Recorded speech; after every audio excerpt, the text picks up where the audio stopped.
Langsung saja, di sini saya akan menjelaskan mengenai latar belakang masalah pada overload rumah sakit. Mengapa penting? Karena overload rumah sakit adalah kondisi di mana jumlah pasien yang membutuhkan layanan medis melebihi kapasitas yang tersedia, baik dari sisi tempat tidur, tenaga medis, maupun peralatan. Fenomena ini menciptakan lingkaran setan.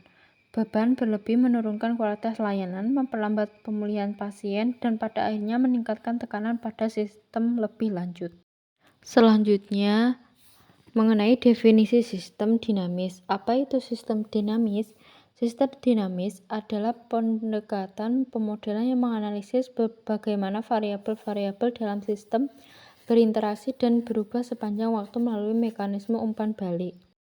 Lalu, dalam konteks overload rumah sakit ini, sistem dinamis digunakan untuk memahami bagaimana jumlah pasien masuk mempengaruhi kapasitas pelayanan, bagaimana tekanan kerja tenaga medis memperburuk kualitas layanan, dan bagaimana seluruh variabel saling mempengaruhi. Pembahasan selanjutnya mengenai komponen dan variabel sistem.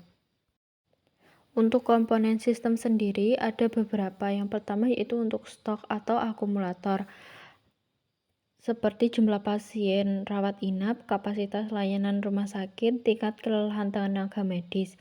Selanjutnya yang kedua yaitu flow atau aliran, berupa laju pasien masuk atau inflow, laju pasien keluar atau sembuh, outflow, penambahan kapasitas itu inflow, dan pemakaian kapasitas itu juga outflow. Untuk komponen yang ketiga yaitu auxiliary atau variabel bantuan seperti kualitas layanan, tingkat rujukan keluar, anggaran dan investasi rumah sakit, serta waktu tunggu pasien. Yang keempat yaitu feedback loop seperti 2 reinforcing loop R1, R2, dan 2 balancing loop B1 dan B2. Yang komponen yang terakhir yaitu delay. Terdapat delay antara keputusan investasi kapasitas dan realisasi penambahannya. Lalu untuk variabel seperti yang sudah saya jelaskan di awal, seperti jumlah pasien rawat inap berjenis stok, kapasitas layanan rumah sakit stok, kelelahan tenaga medis stok. Untuk inflow-nya yaitu laju pasien masuk, outflow-nya laju pasien keluar, dan untuk auxiliary berupa kualitas layanan, tingkat rujukan keluar, serta anggaran dan investasi rumah sakit. Selanjutnya mengenai pola perilaku sistem dari waktu ke waktu. Yang pertama yaitu fase awal atau T0 sampai T1, berupa jumlah pasien tumbuh perlahan, masih dalam kapasitas normal, dan kelelahan staf belum signifikan. Masuk fase yang kedua yaitu fase tekanan T1 sampai T2, pasien melampaui kapasitas optimal lebih dari 85%. Kelelahan staf mulai terakumulasi, kualitas layanan mulai turun. Selanjutnya fase kritis yaitu T2 sampai T3 reinforcing atau loop 1 mendominasi. Kelelahan menyebabkan kesalahan medis dan pasien lebih lama sembuh dan berpengaruh pada tumpukan pasien. Selanjutnya itu fase balancing atau intervensi T3 sampai T4. Loop B1 yaitu rujukan dan B2 investasi mulai aktif. Dengan adanya delay, perbaikan baru terasa setelah beberapa bulan. Selanjutnya, dalam komponen dan variabel di atas, apa saja sih faktor internal dan eksternal sistem tersebut? Faktor eksternal yaitu kapasitas tempat tidur dan ICU terbatas, jumlah dokter dan perawat yang tidak memadai, sistem manajemen pasien belum optimal, anggaran operasional rumah sakit terbatas, prosedur administrasi yang panjang, serta keterbatasan peralatan dan teknologi medis. Selanjutnya, faktor eksternal berupa wabah penyakit seperti COVID-19, selanjutnya pertumbuhan populasi dan urbanisasi, kebijakan BPJS dan sistem rujukan nasional, bencana alam dan kecelakaan massal, musim penyakit seperti DBD dan influenza, serta lemahnya fasilitas kesehatan primer. Apabila sistem tidak dikendalikan, apa saja dampak yang mungkin saja terjadi, yaitu yang pertama, peningkatan angka kematian yang dapat dicegah, seperti keterlambatan penanganan pasien kritis akibat antrian panjang dan kekurangan staf menyebabkan kematian yang seharusnya tidak terjadi. Selanjutnya yang kedua yaitu burnout massal tenaga medis. Dokter dan perawat yang bekerja melebihi batas wajar mengalami kelelahan kronis berujung pada pengunduran diri dan krisis SDM kesehatan. Selanjutnya yang ketiga yaitu penurunan kualitas layanan sistematik. Yang keempat, beban finansial meningkat. Rumah sakit menghadapi tuntutan hukum dari keluarga pasien, biaya operasional melonjak, dan kepercayaan publik terhadap sistem kesehatan menurun drastis. Selanjutnya yang terakhir yaitu kolaps sistem kesehatan nasional. Efek domino menyebabkan rumah sakit lain ikut kelebihan beban dan sistem rujukan menjadi tidak berfungsi karena tidak ada fasilitas yang dapat menerima pasien tambahan. Dan berikut adalah gambar causal loop diagram atau CLD dari overload rumah sakit.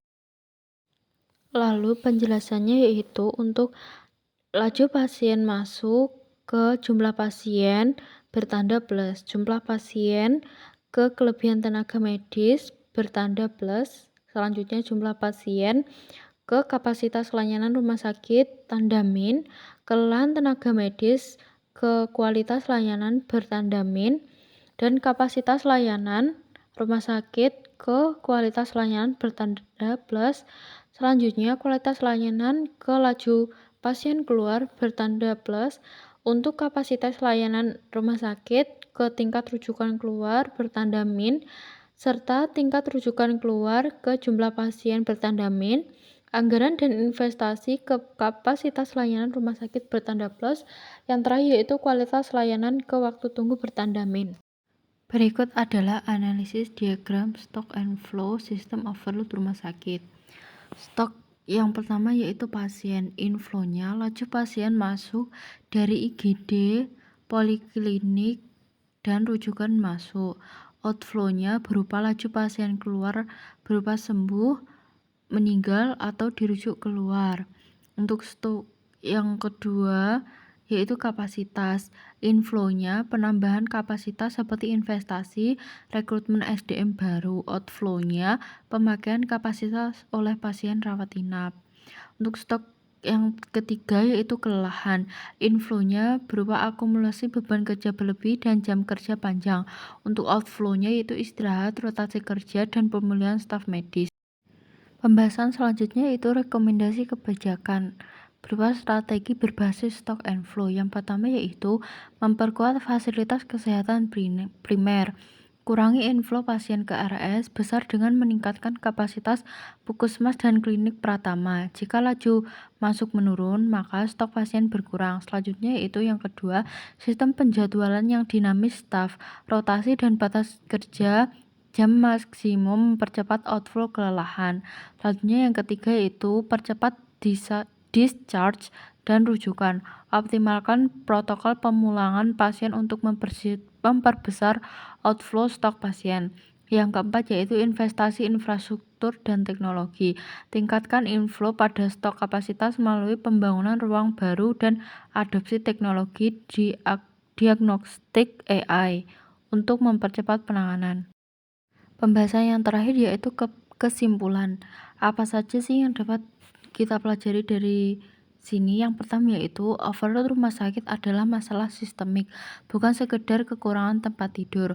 Loop reinforcing antara pasien, kelelahan, kualitas menciptakan spiral yang sulit dihentikan tanpa investasi multi titik. Yang kedua yaitu 3 stok utama berupa jumlah pasien, kapasitas RS, dan kelelahan staf yang saling terhubung erat. Solusi yang hanya fokus pada satu stok tanpa memperhatikan yang lain akan gagal dalam waktu jangka panjang. Yang ketiga itu loop balancing berupa rujukan dan investasi dapat menjadi pengaman sistem namun memiliki delay waktu yang signifikan. Kebijakan harus diformulasikan jauh sebelum krisis memuncak.